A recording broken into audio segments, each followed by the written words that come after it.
when you say that he dismissed a few provincial governments and he was Yeah. chairing cabinet meetings despite being the governor general, which was a titular or a ceremonial role, do you Yeah. think that there was some sort of an overreach of the office of the governor general? And do you think it was an activism of some sort or authoritarianism of some sort that Jinnah was, sort of came out to be that big autocrat who was chairing these? Is that Yes, I think he was an autocrat. He's on record in you know demeaning his own colleagues. I mean, I've quoted him, and this is very well known, saying that I have spurious coins in my pocket. When you say कि मेरी जेब में खो अपना वो क्या कहते हैं खोटे सिक्के हैं, what do you mean? I mean, Matruk Sake? and then he is on record saying that Pakistan was created by me and my typewriter. That's what he said. So obviously he didn't have much respect for the people around him who he appointed as prime minister and ministers and so on. And he believed that he alone could serve Pakistan's best interests. This I'm willing to grant, that he did it in the belief that without him, Pakistan wouldn't get a chance. But in doing so, he undermined the praxis of parliamentary democracy. There is a book published by Oxford University Press by Ellen McGrath, and the title is The Destruction of Parliamentary Democracy, where this point is amply made.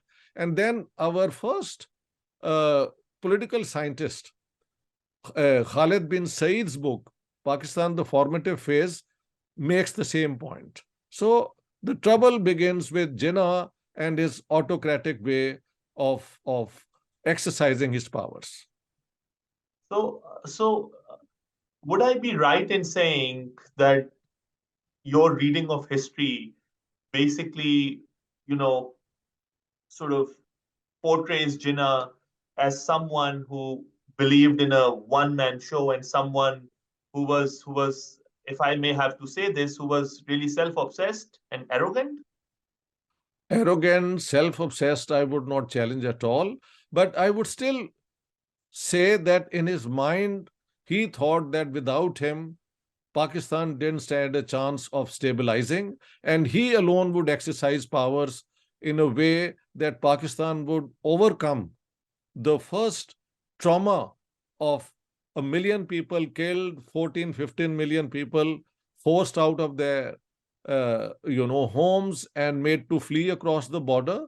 So I would grant this commitment to him that he thought he alone carried the burden of Pakistan on his shoulders. But great leaders, for good and bad, do start feeling that way.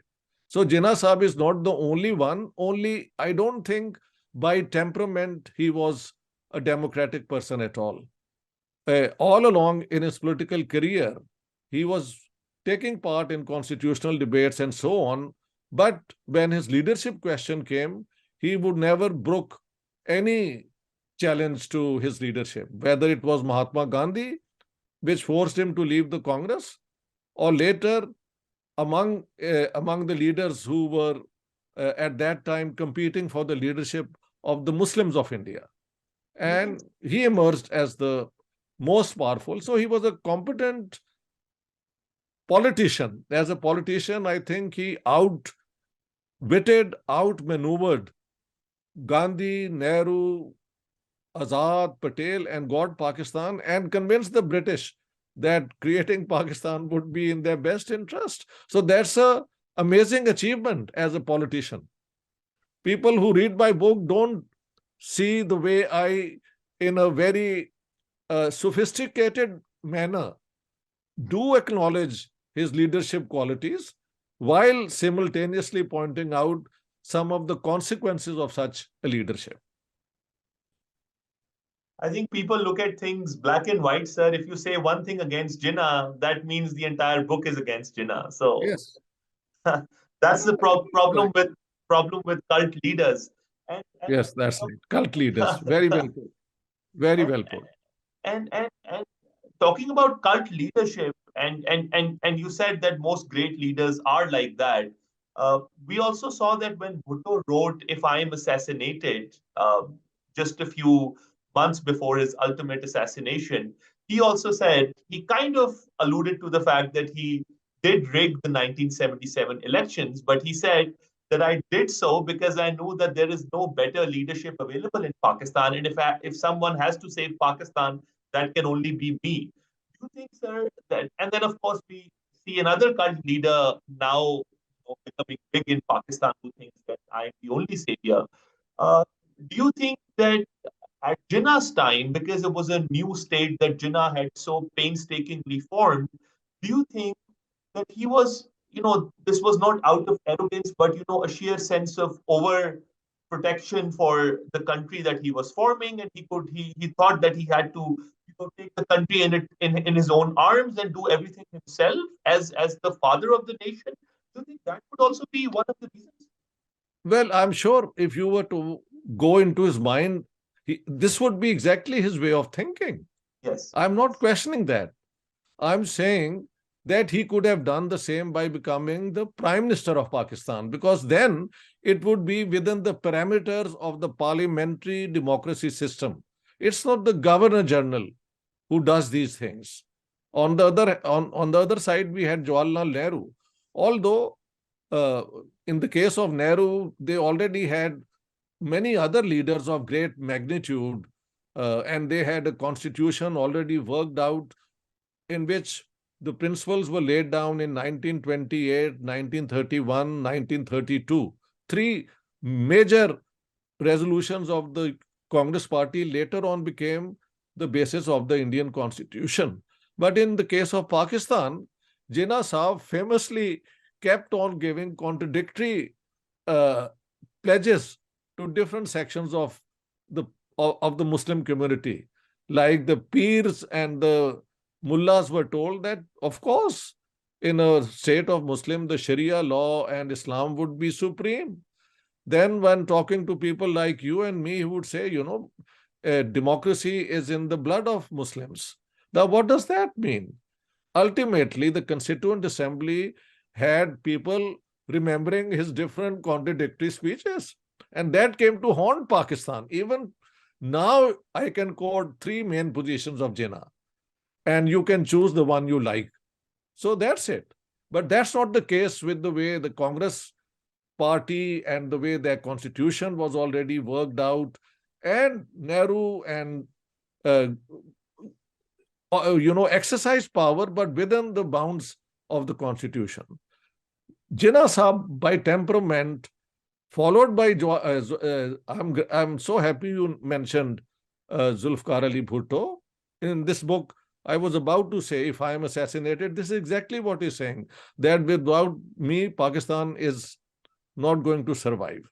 And then now we have Imran Khan, who I think is a reincarnation of these two. Uh, and so, whether all leaders have this tendency or not, there are leaders who are democratic, who are bound by uh, laws and external principles, and there are leaders who believe they are men of destiny. And Jinnah Sahib and Bhutto Sahib and Imran Khan Sahib are people who believe that they are men of destiny. Without them, their country, their party has no future. So that's the profile, leadership profile of these three. Sir, since you put these three into the same bracket, would that be fair to say that Jinnah was also a populist in his own times? Oh, much more than populist. He used the Hindu-Muslim division differences to make an ideology out of it. The two-nation theory simply says Hindus and Muslims cannot live together in one state as peacefully.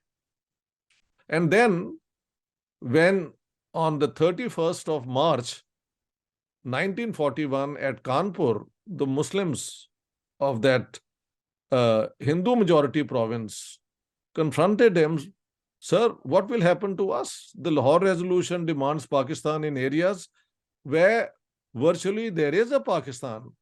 All the chief ministers in northwestern India and in eastern India are Muslims. What will happen to us? And Jinnah angrily, and I've quoted him verbatim, says that I will have 2 crore Muslims go through martyrdom and get smashed in order to liberate 7 crore from, the rule of the Hindus or the Congress party, things like this. So you can check it in my book. Uh, so if now Pakistan was meant to be the state to save Islam and Muslims, Ijaz Bhatt Saab, you tell me, which type of Muslims would be the most vulnerable to alleged Hindu domination? Those who are left in the minority provinces. But he had no better argument than to say this to them. So I think Jinnah was a populist par excellence. I would go so far in calling him a populist leader. Because, of course, religion-wise, and there are many differences between Hindus and Muslims. But then, for 7 centuries, when Muslims were ruling, they didn't create a separate Pakistan for Muslims, did they? It's only when I think the British take over and there is a possibility that after the British, there will be some sort of democracy, that the Muslim upper classes started fearing democracy in which their land ownership and their prominent sort of positions might be threatened, because Nehru in 1936 said that in a free future India, we will abolish the Zimidari system, which is actually the Jagirdari system. And we will reform India in the light of the Soviet socialist experiment of building a fairer socialist society.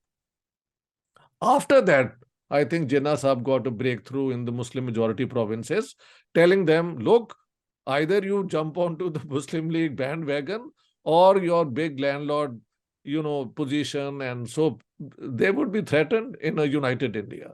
And that worked very well. So as a politician, I think he was very sharp in understanding what sort of contradictions were emerging and how to use them to his advantage.